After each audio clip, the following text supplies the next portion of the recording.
let's look at some questions we have. Somebody asked about graduate application from Gelili Olaya. So do they have applications for graduate students as well? Yes, there are applications for graduate students. There are applications for undergraduate students, College of Technology and specialized training. And I think there's also for teachers as well. Yes, teachers training. So this person is asking for advice. What can he do? Okay, the first thing I'm going to tell the person that the person should get the guideline for the for the choosing category. So the person should read the guideline and he should make sure you understand everything in the guideline. The guideline explain like the guideline explain like 90% of how the scholarship works, and the remaining 10% I've talked about it in the course of this webinar. All right, thank you. All right, so another question is, what is medium of instruction in Japan? Japanese. Like in my school, nobody speaks English. No teacher speak English. Japanese. It is Japanese. So you have to learn Japanese. But for graduate students, I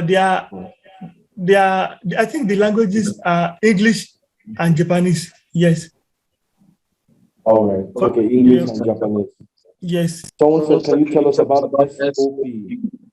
Okay. Statement of purpose. Statement of purpose is not required for undergraduate application, but I think it's required for postgraduate application.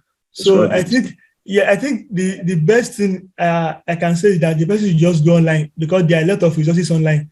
So yes. All right, good. So you submit your application directly at the embassy. This is a question to you. Yes, you can either submit your application yourself, or in person, or you send it to courier services like DHL or EMS. So I submitted my application to DHL. Okay, there's a question. I'm a PhD student. Need short training opportunity on research area. If I apply, can I get a chance? That is a very difficult question. There's no harm in trying. Like everything. It's not if you get a chance or not. So I don't think that's a question. Well, yeah, good question, but not very relevant for this program. I mean, for a PhD, Ayodeji here won an undergraduate scholarship, so it wouldn't be in the best position to say. And also, you can't, even the smartest students who apply for scholarships, some don't get. So there's a lot of things in place. There's academic, there's your personality, there's your essay, in the ones that require essays, the way you answer the questions that are asked, a lot of things come into play. So it's no one can actually tell you exactly if you're going to win a scholarship or not. But they can tell you if you probably have a chance based on what you have, your credentials and qualifications. So yeah. Okay. Very quickly, someone asked, please, I want to apply for this scholarship also. I want to go to Japan too.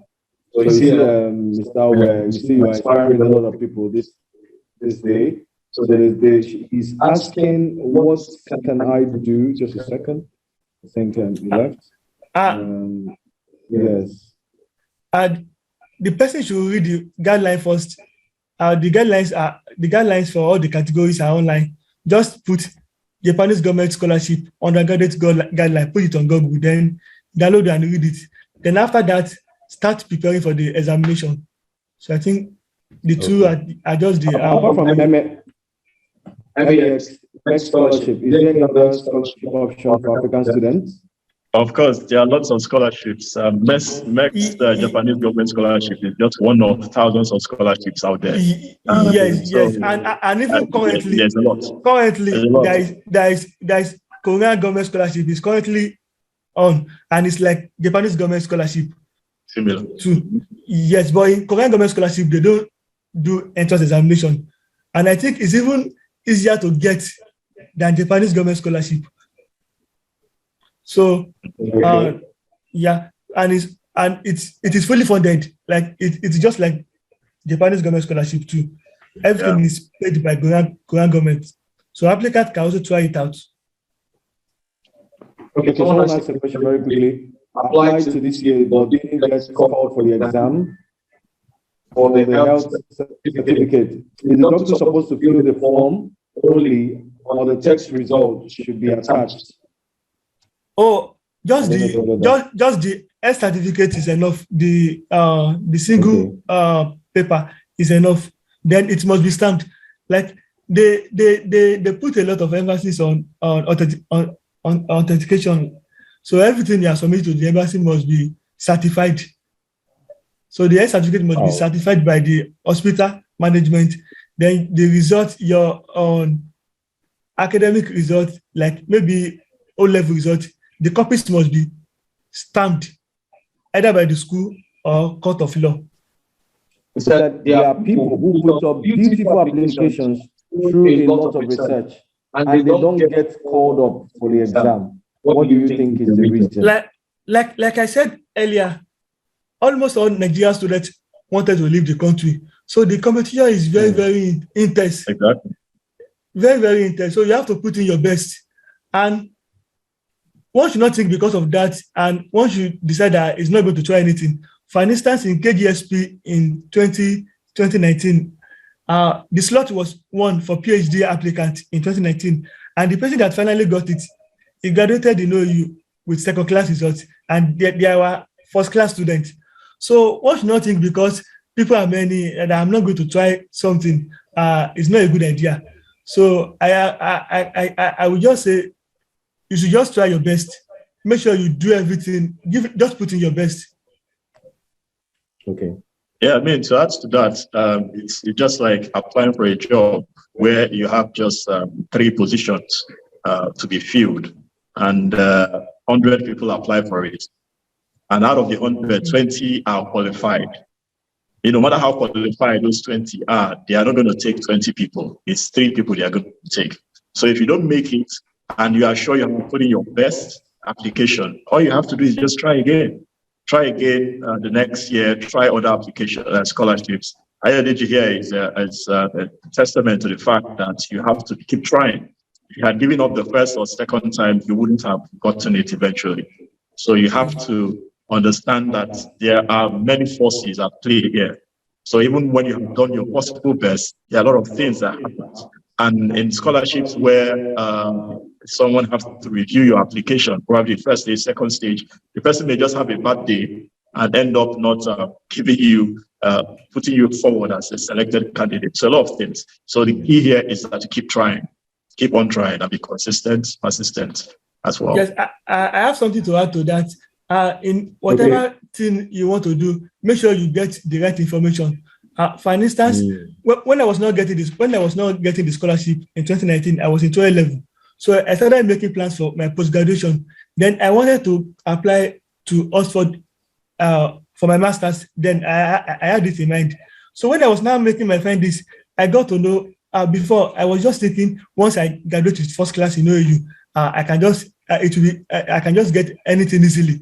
But it was when I was making my findings, I got to know that Oxford selects students based on academics and extracurricular activities, and it is 50-50. So, for instance, somebody with a first class result and with a poor extracurricular activity is not going to have more than 50% in the in everything in the selection grade score. But let's say somebody with second class upper, maybe when he was on campus, he participated in politics, debates, extracurricular activities. Definitely, that person is going to have more chances than the first class guy with no extracurricular activities. So information is very, very important. All right. Thank you so much. Okay, very. Just take one more question. Is it possible to get what? Do a personal consultation with you? Yes, it is possible. But the only issue I'm having now is time. It's time. I have a lot. I have a lot on my neck already. But I welcome all messages. So it's possible. Yeah, it's possible. All right. Then. Okay. So did you go through an interview, Ayodeji, and what are some tips you would want to share regarding the interview process? Oh, okay. Before I actually went for Japanese government scholarship interview, I already went for Turkish embassy interview because I once applied for their scholarship and I got to the last stage. So I learned a lot from the interview. And one thing I will say that has been helping me is that uh, in any interview, like it is very, very likely that the first question they are going to ask is, please introduce yourself, or how may we know you? Like it is highly possible that that is going to be the first question they are going to ask. So, and that question is a very important question. It determines how the whole interview is going to end. So, in such a case, an applicant is asked that question: how can we know you? Or please introduce yourself. So, the what I've always been doing is that I put in my best to them because, like they say, first impression matter most. So once I tell them my name, once I tell them my basic information, name, age, where I live, then I start talking about I start talking about my achievements, like what I can do, all my accomplishments. Like maybe, for instance, I have so many awards. So when I was in school, so I talked about them. I talked about my strength. So by the time I finished talking, they will surely ask the next question from what I just said. So, and it has been helping me a lot. All the interviews I've been having in past years, they were not just like a regular interview. They were like an interactive session where we share ideas together. So for students that they don't have academic maybe accomplishment or something, I think they should talk about their future goals. How passionate they should talk about their passions, like what they can do. So I think that's a very important information. Okay. And how would you say what parts that that After School Africa play in your journey of the towards getting this Uh, scholarship? it, After School Africa played a very great part because the website is just everything for me. Like you can click on their scholarships, their success stories, and like I don't know, everything the student need to get a scholarship is on the website. So I go to the website daily, and I notice one thing that people do. Like people ask a lot of questions that they can get easily on the internet. Like I know so much about scholarship because I visit this website almost on a daily basis.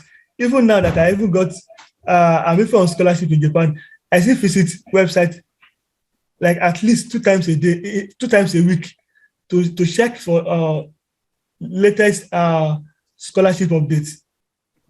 So it play a very great impact in my life. Okay, a parting word from you, Ayodeji, for young people like you who are aspiring. I mean, as you can see from all the people, where the questions are coming, people are dreaming to be where you are today. So what advice do you give to people like this who are looking for life-changing opportunities such as this? Uh the first thing I will say is that uh, they should not look down on themselves. Like they should not look down on themselves. They should like nothing is impossible. And the more you set your goals, even if it's not going to come to pass, it will determine where you will reach in life. So they should make their goal as big as possible, and they should not give up. So, uh, like myself, I believe in hard work. So I most times, like all the time, I study a lot, think a lot. I solve problems a lot. So I'm sorry, I'm not good at putting words together, and I'm a little bit nervous. But nothing is impossible. Nothing is impossible. So they should not give up. They should just keep trying, keep trying. If I can get it, any other student can get it. I'm not that intelligent, but I work hard a lot. Like I work hard a lot, study a lot. So if I can just get it, anybody can get it. Impressive. thank you, Ayodeji, for taking out the time to share your story. And I believe your story would have impacted somebody's life. Someone would have something ignited in them right now at this time from your experience that's going to propel them to go for it and probably have a story to tell in the near future. Just like you reading the story of some person and it inspired you. So thank you for taking the time. You've been amazing responding to these questions and sharing your story. And I hope that you get the best of what you are looking for out there. And Japan favors you. And you have even greater stories to tell coming from this experience. So thank you, everyone, for joining. And I hope you take what you have learned, because at the end of the day, it's not about taking in information, but the action you take with them. After School Africa, we have a lot of scholarship opportunity. We have people who are consistently looking out for this information to make it available to you. So when you get them, take advantage of them. And don't be afraid to try. Don't be afraid to put your foot forward, to put up your application and submit it. They say 99% of success is showing up. So you're not going to win what you don't apply for. So go for it. There are lots of opportunities out there. Just have the abundant mindset that there is something out there for you, and that you too can get this. And you'll probably have your own story to tell tomorrow. Maybe you'll be the one who will be talking to us in the next year or two, sharing your story with us. So have a great day, guys. Thank you for joining. Thank you, sir. So Ayodeji, have a great day. Thank you. Thank you. Thank you, sir. Thank you. Thank you very much.